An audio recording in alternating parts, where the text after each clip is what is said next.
Hello dear students, today we are going to speak about Introduction to Consecutive Interpreting. So you are going to learn some information about how consecutive interpretation works. So in this course you are going to also to learn how to take notes and how you are going to understand consecutive interpretation, and you are going to build your confidence through low stakes practice. Let's dive into the subject. At the end of the lesson, you will be able to define consecutive interpreting in clear terms, describe the basic consecutive interpreting process through stages, distinguish meaning-based interpreting from word-for-word translation. Now we are going to dive into another stage. What is consecutive interpretation and how does it work? Let's get started. Consecutive interpretation is a type of interpretation in which oral transfer of a message after the speaker pauses or finishes his speech. And it mainly focuses on meaning, intention, and communicative field. And in this type of interpretation, we should transfer the meaning only meaning-based, but not word-for-word or literal translation. But the accuracy is more important here.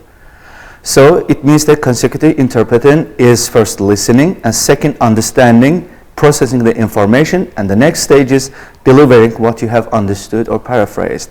And the only and main thing here is to transfer the meaning of the speech. So there is a question like this: do we interpret while the speaker is speaking continuously? Of course not, because this is simultaneous interpretation. But in consecutive interpretation, after the speaker pauses, you start delivering the message. Do we translate every word? Of course not, because this is not a literal translation. This is meaning-based translation. Where consecutive interpretation is used from the point of professional scope, there are some key points. We are going to clarify them for you. There are some different settings that we apply consecutive interpretation. For example, meetings, interviews, briefings, and small conferences. But there are also some typical constraints, and they are time pressure, partial memory, and imperfect notes.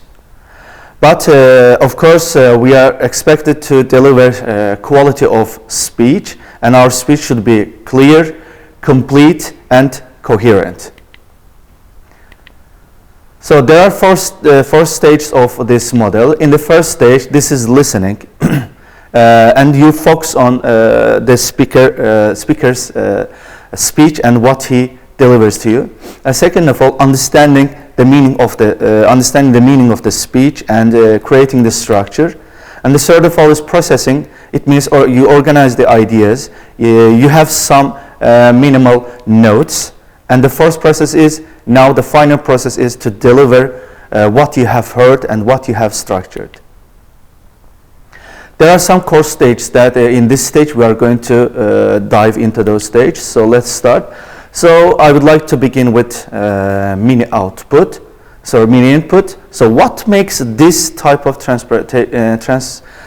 translation difficult? It can be speed, of course, information density, anxiety, and as well as terminology. So which stages are these? These are listening, understanding, processing, and the final stage is delivery. So the main goal here, the purpose is here to deliver the message coherently, but not perfect wordingly. Because in our first and second stage, we mentioned that this is not word for word or literal translation. This is mainly based on meaning transfer rather than word for word. So let's compare. So we have some sentences. First sentence is, I am glad to be here today, and we will discuss the plan and the main challenges. Thank you for your time and support. So here, we must mention some key teaching points, such as there can be more than one correct target version if meaning is preserved. Priority, so we should keep this priority that the message we deliver should be accurate and accurate in our in the natural target language. So, is natural Azerbaijani a part of quality? Of course, of course, yes, because we should know our language much better, because you are processing what you have heard and delivering it to the audience. The audience know Azerbaijani. That's why you deliver the message in your native language. So you should know your language much better. So what can we say about this? So we have some 3 quick reflection prompts in writing. So we should say, now what you have understood today. So we have understood that one thing I understood clearly today is, and one difficulty I noticed is, and one thing I will improve next time is. So you have watched all the stages, through all the stages, what you have learned. You should answer these questions in order to understand what you have learned. What was the difficulty? Actually, we mentioned that we may have information density, we may have time pressure, we may have terminology which may cause difficulty for us when we process the information in our mind. So one thing what you can improve next time is, of course, your listening skills, because what did we say? We said there were 4 core stages. The first stage was listening. Of course, you should first listen, then process the information in your mind, and the final stage is to deliver the message. So while you are listening, you should have a quality checklist. So by this quality checklist, you can check yourself how perfectly you have done something. So before delivering the message, you should quickly check your understanding. First of all, was your message accurate? First of all, you should have to ask yourself, have you collected the main ideas? Or have you collected the key details? Because you are going to structure the message. And second of all, natural Azerbaijani. So is your Azerbaijan language natural? Because you are going to deliver meaning-based translation. So not word-for-word translation. So is the tone preserved? Because you should be polite and formal while you are delivering the message intended. So one message I can tell here that we may have more than one correct version of the given sentences, but the main thing here is the meaning. So it mainly focuses on meaning rather than word-for-word translation. And the priority here comes that accuracy, naturalness, and appropriate tone should be kept as usual. Okay, now in this stage, so we are going to talk about the role and responsibility of a consecutive interpreter. So, and we are going to mainly focus on professional responsibility, neutrality, ethical conduct, and so on. Let's get started. First of all, core idea, what the interpreter is and is not. So, key points, so we may mention those key points that interpreter should be a message mediator, not a content owner, and the primary duty of the consecutive interpreter is faithfully transfer what you have heard, what he or she has heard in the speech. So interpreter is not a participant in the discussion. He is just a mediator, as we mentioned. He is not an advisor or a problem solver. He is not a judge of who is right or wrong, and he is not a polisher who improves the speaker's ideas. In this case, a translator should keep neutrality here. So interpreter's output must be accurate. The meaning must be correct in the message. So the message must be complete. Key points should not be omitted, because if you omit any key point, there will be some information missing in the message. And the message you deliver should be very clear, and the message should be appropriate and coherent. So I may ask one question to all of you. If the speaker is rude, should the interpreter soften it? And of course not, because you should keep fidelity here, faithfulness here. Tone should be transferred. So, professional responsibility. What are you responsible for as a consecutive interpreter?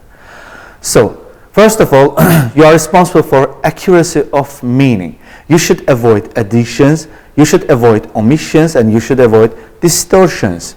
So you should keep all the information and key details very complete, such as numbers, names, dates, decisions, conditions, and so on.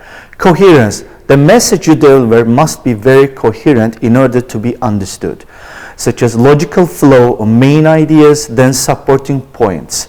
So for the register control must be formal, it should stay formal, you cannot transfer it from formal to informal, and so on. And time management, of course you should manage your time properly and you should deliver the message concisely. No long explanations are needed from you. Professional presence. Of course, you should have a calm voice, you should keep your pace steady, and you should use neutral body language. So we have, of course, as a consecutive interpreter, you may have some responsibility traps, and now which are those? We are going to show them.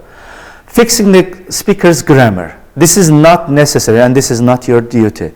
Second of all, turning unclear speech into clear speech without signaling uncertainty, guessing unknown terms confidently, and you cannot guess the term you don't understand. This is inappropriate. And the last one, dropping small details that are actually critical. So for example, the source language, we will deliver the report by Friday.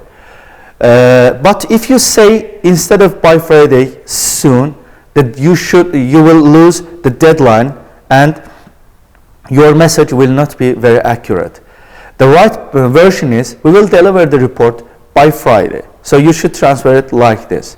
So this in the source language, the budget is 15,000, not 50. So wrong, confusing numbers. There may be misunderstanding in numbers such as 15, 50, 16, 60. So we should pay more attention to those numbers. The right strategy is slow down. You should recheck your notes. If needed, you may ask for a repetition of those information. So neutrality. What do actually we mean when we say neutrality? Neutrality in interpreting is you shouldn't make any alignment. You shouldn't show any personal stance in delivery. So neutrality may appear through consistent tone, not sarcastic, not emotional on your own, because you are mediator. There should be equal treatment of both sides. You cannot add any side comments, and you cannot actually add another explanation as we mentioned in our previous stages. So you still speak naturally, but you do not insert yourself. It means that you cannot add any information from yourself. You should deliver the message directly as it is meant in the message. So many examples we may show you. So in the speaker says, imagine the speaker says, that proposal is unacceptable, but interpreter must not soften this. They are not fully satisfied. This is misinformation. Instead of that, you should say, keep the evaluation level correctly. And the second example we may show, we strongly disagree. The speaker says this, and interpreter must not intensify this. They are angry, they reject everything. This is your personal point of view, so you cannot add this. So you should keep the message exactly as it is meant. So there are some ethics in some consecutive interpreting, and we are going to show you what they are actually. First of all, a simple ethical core to remember, for example, confidentiality. So as we know, the confidentiality means, how to say, this is secret. You cannot share information you have delivered. So you should keep the confidentiality. Everything heard is treated as confidential unless explicitly public. So before it is publicized, you don't have the right to reveal any information you have translated. You cannot share any details with friends, social media, classmates, or outside class tasks. You are not allowed to do this because you should keep the confidentiality. For example, after a meeting, someone approaches you and asks such a question. So what did they decide? But you can politely answer that person, I am sorry, I can't share details from the meeting. Yes, that's the confidentiality. Accuracy and fidelity. Actually, we mentioned what fidelity is in our previous stage, then we are going also to explain here. Interpret what is said. Know what should have been said. You cannot add your comments, and you cannot add your explanation as well. Do not add explanations, opinions, or corrections. So for example, speaker may say, we may delay the project, but interpreter must not change it to, they will delay the project. Here, the modal verb is very important, may. So you cannot change it to will because it changed the tone of the information. So, impartiality. No bias in wording, emphasis or omissions. You should keep your tone neutral. Example, speaker says, they failed to respond. Interpreter must not adjust it like this. They did not respond it yet. This is not accurate actually. So professional conduct, punctuality, preparedness, respectful interaction. You should avoid performing or dominating the room because you are just a mediator and a translator. You should maintain appropriate distance and posture and keep your neutral tone. Competence and limits. So what are they? If you cannot interpret a segment reliably, you manage it professionally like this. You may request a repetition from the speaker, you may ask for clarification from the speaker, and you may flag uncertainty without panic. Key phrase for competence. So we have some polite requests here. You should use while asking those above. Could you please repeat the last sentence? I couldn't catch you clearly. Could you clarify what you meant by saying this? So the speaker said, and here you heard a term which is actually unclear for you. So you could say, could you please repeat the term? Or the speaker said this word, actually what does he mean by saying this? These are just polite requests. So actually as a consecutive interpreter, you should have a toolbox. And so what are these? Standard interpreter language. The interpreter requests a repetition, please. Could you please speak a little bit more slowly? Could you please clarify the last point? One moment, please. And the interpreter did not catch the number, date. Could you repeat it? These are all polite requests and polite asking. What to avoid while asking this? You cannot say, I didn't understand. This is too personal and it shows your weakness. Better way is to say, could you please repeat or clarify what you meant actually by saying this? So actually there are also dilemmas in consecutive interpreting. So what would you do in these situations? For example, imagine the speaker makes a mistake. For example, like this, the meeting is on Thursday, but you know actually it's not on Thursday, it's on Friday. So correct action, interpret exactly what it is said. Thursday, but if correction is necessary, do it only through proper protocol. You should follow a protocol. For example, the interpreter requests clarification. Did you mean Thursday or Friday? Because the reason here is you cannot fix reality silently. How do we actually mentioned in our previous stage that you should deliver the message as it is said. No corrections, no omissions. Dilemma 2. Offensive language. Speaker uses an insult. So what should we do in this situation?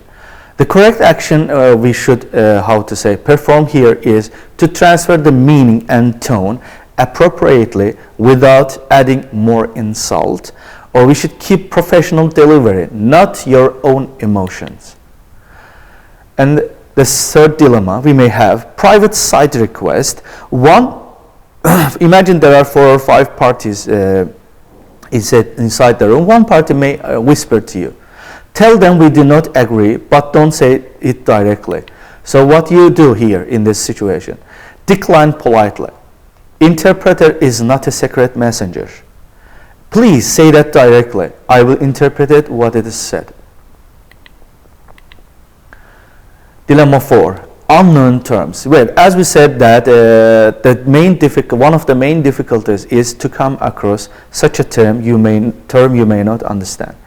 You hear a technical term you don't know, so here the correct action you may perform is do not guess confidently. You shouldn't guess it confidently. But in this case, you may ask politely for repetition, clarification, or paraphrase safely if possible and signal it. Dilemma 5. Pressure to improve the speech. Client, for example, imagine says, make it sound more intelligent, but the correct action here is you explain your role. You reproduce meaning and register, not rewrite content. You cannot do that. What's the risk in consecutive interpretation? What's the correct interpreter behavior? Let's see. Numbers and conditions. So we should take exact details of those. For example, we will invest 20% if the results improve in 3 months. Risks here is the percent, condition, time frame. The person is 20, condition if the results, and time frame in 3 months. Correct? You should keep all those 3 elements clearly in your notes. Case B, for example, you should keep your tone and stance. For example, we are disappointed with the current progress, but the risks here is softening, strengthening, and the correct is match evaluation level. Okay, today this is the end of our lesson, and thank you very much for listening. Let's meet in the next video lesson. Bye. This is the end of our video lesson. Thank you very much for your listening. We will meet in the next video lesson. See you. Bye.